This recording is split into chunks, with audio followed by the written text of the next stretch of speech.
Hi, this is Dr. Dennis Bielfeldt of Christ School of Theology at the Institute of Lutheran Theology. And we are talking about Aristotle in this series of lectures, and this is the last lecture on Aristotle, talking about some of the categories here of Aristotle, and we'll make some allusions to the topics here. And then we have to move forward into other areas. Primary substances, we talked about last time. This is the category of particulars that are not accidental, non-accidental particulars, right? Neither said of other things nor present in other things. Now, whereas Plato would have argued that the forms, like man, have the more reality, for Aristotle, the concrete particular substance has the most reality. Aristotle says that the lower substances are more substantial, so man is a more substantial substance than his mammal and his animal, than the higher ones. And this suggests that as one ascends the ladder of secondary substances, one encounters substances having less reality.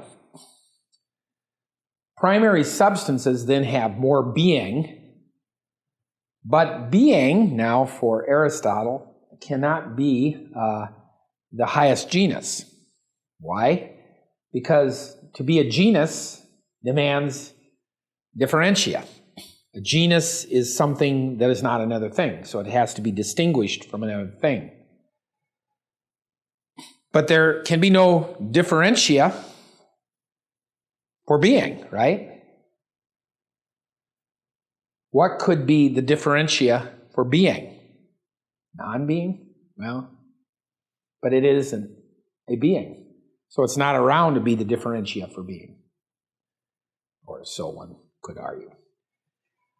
The categories of Aristotle, of course, constitute 10 kinds of being. We have substance, and then we have the 9 other qualities, 9 other accidents. Now, I put this on the board to give you some kind of sense of Aristotle's work here. This appears to be how we would talk about, let's say, a human being would be down here, right? Primary substance, moving up.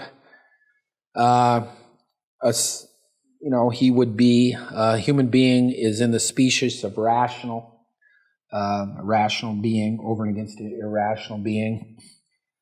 But both rational beings and irrational beings are both beings capable of perception over against the differentia of those beings incapable of perception. But beings both capable of perception and incapable of perception are beings that are ensouled over and against beings that are unensouled. Now, when you talk about soul in Aristotle, I don't want you to run away thinking about a Platonic soul. When he uses, just because a guy uses the same word doesn't mean he's meaning the same thing. This is the number one thing to remember in theology. Just because someone says the right word doesn't mean she or he means the same thing. What's important in theology is not agreements in words, but in what is meant by those words. Not an agreement in words, but what is meant by those words. So if we have an agreement in words that we can both, given the same kind of stimulus, give the same linguistic response, it doesn't mean we're meaning the same thing. So both the Anglicans and the Lutherans could affirm a document like called to common mission, for instance, by both reading it in fundamentally different ways, which means that there can be no affirmation of the same document, because a document read in 2 different ways is not the same document. Because a document is not just physical marks on the paper, a document is an interpretation of physical marks on the paper. Understand? This is very important. Okay. Sometimes we have to go back to basics here. So we have ensouled beings over and against ensouled beings. These are both parts of destructible beings. These are sublunar beings over and against supralunar beings, eternal beings. Eternal and destructible beings are both mobile beings over and against immobile beings, and you go up and up and up. Now, I never did get around to telling you what Aristotle meant by soul after my little soliloquy. But Aristotle gives a soul to living things. So plants have a soul, animals have a soul, a locomotive soul, nutritive soul, and human beings have a particular kind of soul, a rational soul, right? There are different kinds of souls. But anything that is moving around and living has to have a soul. That's just the way it is for Aristotle. It's a technical term in his theory, right? Soul. Okay, now we talked about substance. We can say many things of substances, but some things that are present in substances, well, quantity is present in a substance, a primary substance. Like you can talk about continuous quantities, line surfaces, bodies. You can talk about discrete quantities, numbers. You can talk about quantity, certainly, in various ways. Aristotle has a wonderful discussion I can't get into. Does Aristotle, however, want, when he talks about quantity, does he want this to be a distinction in quantity, in quantities themselves, or quantified things? Body, for Aristotle, seems to be both a secondary substance, and here, at least in this, the categories, a species falling under the species of continuous quantity. But how can then a body be a species under a continuous quantity when a species can only fall under genre and differentia? There are all kinds of questions we can ask of Aristotle. Okay. To what do numbers apply when they are species of distinct quantities? It seems that numbers for Aristotle do not exist like they do for Plato. He has a category of relatives. We're prone to think about relatives as relations. When I think about a relation, I might think of being taller than, right? My son Daniel is taller than Bob. Son Daniel taller than Bob. Ours a relation taller than, right? But when we get to Aristotle, he really doesn't talk about relations in this sense as abstractable.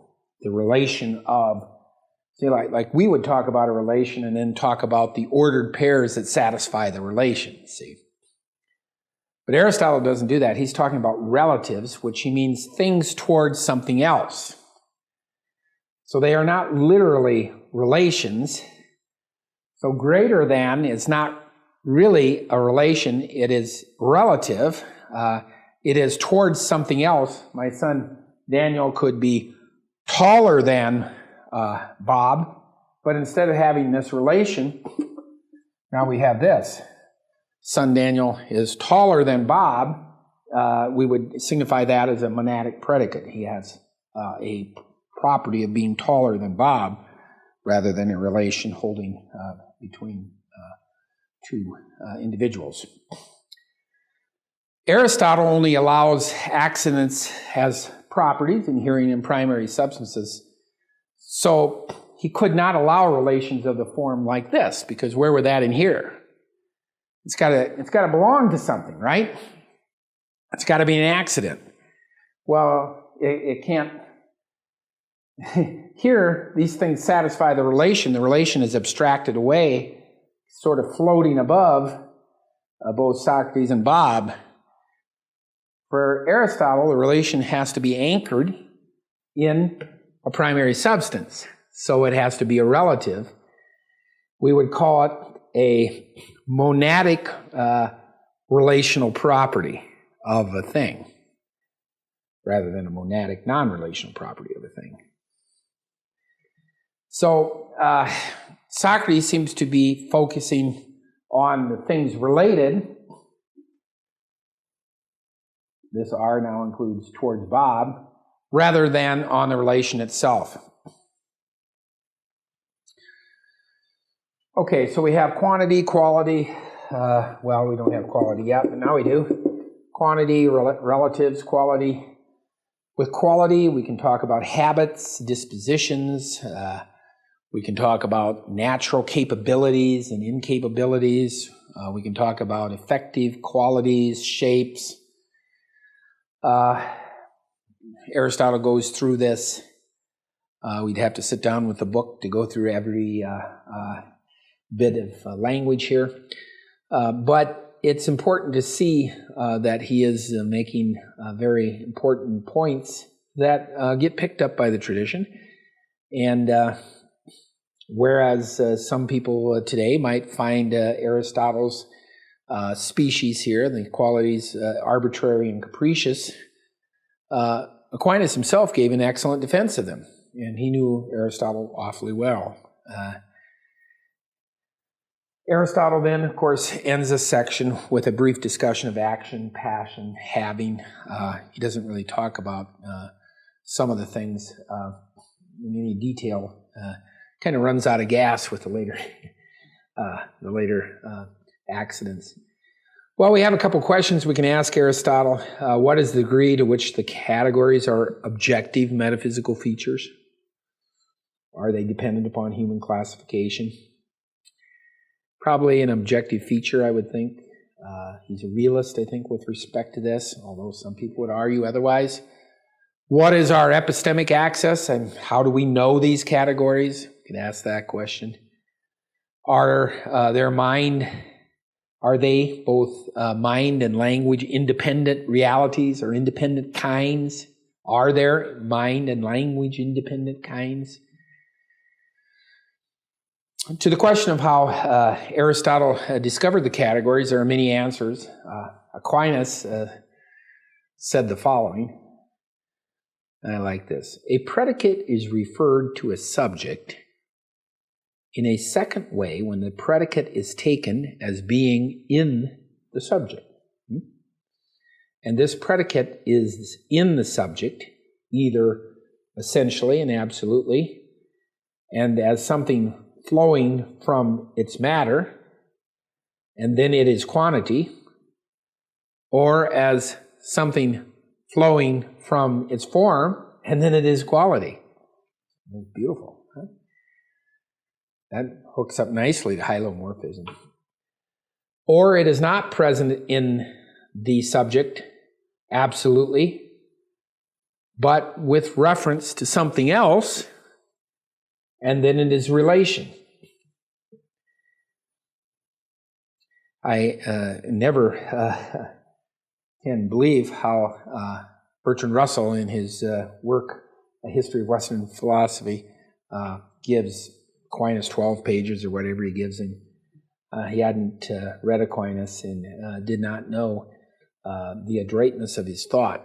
You, however, can read Aquinas every night, but you have to read him in Latin. You go up to the Logic Museum and you can motor around and you can get many of his texts in Latin. Some translated, and it's a good way to practice your Latin. So that's what you do in the middle of the night. If you can't sleep, you practice your Latin. Okay, Aristotle then probably derives these categories from form, matter, and motion. And that makes a great deal of sense to me. A couple words on the topics of Aristotle. Commentator Allen talks about the difference between the predicaments of the categories and the predicables of Aristotle's topics. The topics are one of 6 of Aristotle's works on logic. They deal with dialectic, that which works upon commonly held opinions in doxa. The topos is a general argument form of which specific arguments are instances. And Aristotle discusses 5 things which can be said. He talks about them here as definition, as property, as genus, as differentia, and as accident. Now notice how these works, it's not like every work of Aristotle fits into an overarching system where everything's just properly in its place. I mean, there's tensions here and there. When he talks about these issues, he might explain them in a bit different way that kind of runs into mischief over here when he's talking about these things. A definition is the essence of a thing given by specifying a genus and difference. We were kind of talking about that with our secondary substances. He talks about a property here as that which belongs exclusively, but not essentially, to a substance. So which belongs exclusively, it belongs to that substance, but not by essence. Now, we, of course, talk about essential properties and accidental properties all the time. While the categories concern the question, what is it, with regard to a single substance, the topics concern how a predicate is related to the subject in a sentence. The Roman philosopher, the last great philosopher of antiquity, some would say, Boethius, notices that rational is an accidental quality in the categories, but yet a differentia, and thus part of a real definition in the topics. If it's part of a real definition, it is carving the beast of reality at its joints, and that would be done within the secondary substance hierarchy, right? So Boethius is noticing that the same thing seems to be an accidental quality here and more like a secondary substance over there, right? Rational beings. How do you reconcile this? Well, Boethius distinguishes between the in subjecto, in the subject, predication of rational as an accidental quality from the de subjectio predication of it as a differentia. And I remember reading Aquinas on this in a course I had many years ago with a very fine metaphysician, Paniot Buchroff. We were reading Aquinas, and Aquinas, I believe, is making a similar type of argument. We have to distinguish human and humanity, and these things I'm just recalling right now as I think about this. It makes me want to go back and look at that again. 30 years later, I guess, okay? Not quite that long. Boethius then discusses the predicables of the topics under the category of the universal. And there are 5 universals because they're predicated, these 5 universals are predicated of many things. So accident becomes a universal category. It's a universal category of accident. The question bequeathed then for posterity is, what is the ontological status of universals? And if you don't know this question, it was one of the most important questions of all of the Middle Ages, right? Are there existent things that exist apart from things? Like, is there manness, or is there sin, or human nature that exists apart from any instantiation in a particular man or human nature, or a human being? Now, some of you say, well, how many angels can dance on the head of a needle here? But actually, this is very important. Because if Christ has died for all human beings, and that our human nature has been taken up somehow in this atonement, as recapitulation atonement theory suggests, then it can't just be his little human nature over there. It's got to be the human nature that little human nature's participating in, see? So if Christ's death and taking up, God became man such that man might become God, going back to Athanasius and all these other guys, and don't get worried here. I mean, you Lutherans don't have to run away. This is in the tradition right from the beginning. Irenaeus says it, Athanasius.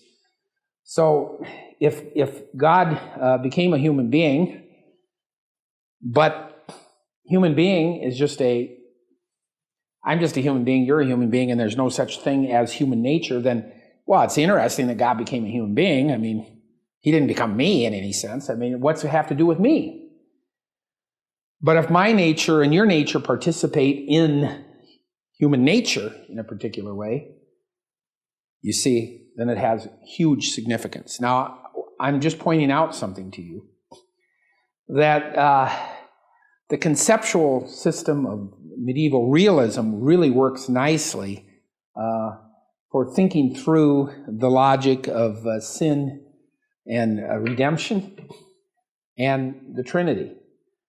Once we leave medieval realism and we are working in nominalistic soils, and of course William of Ockham says that the only thing that exists are particular substances and particular qualities, then we have to think through in different ways the significance of Christ's event.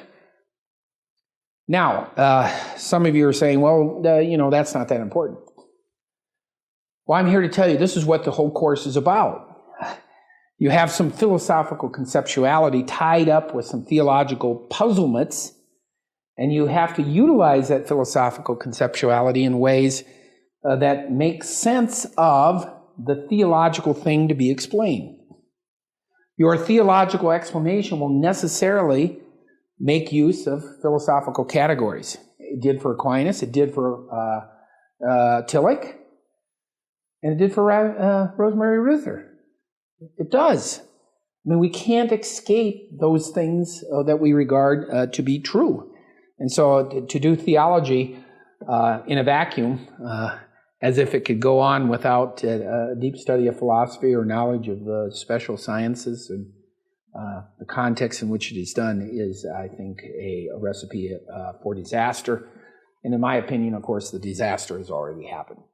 So let us move forward from here. Next time we'll get into some of these other discussions. And I shall see you again. God's peace.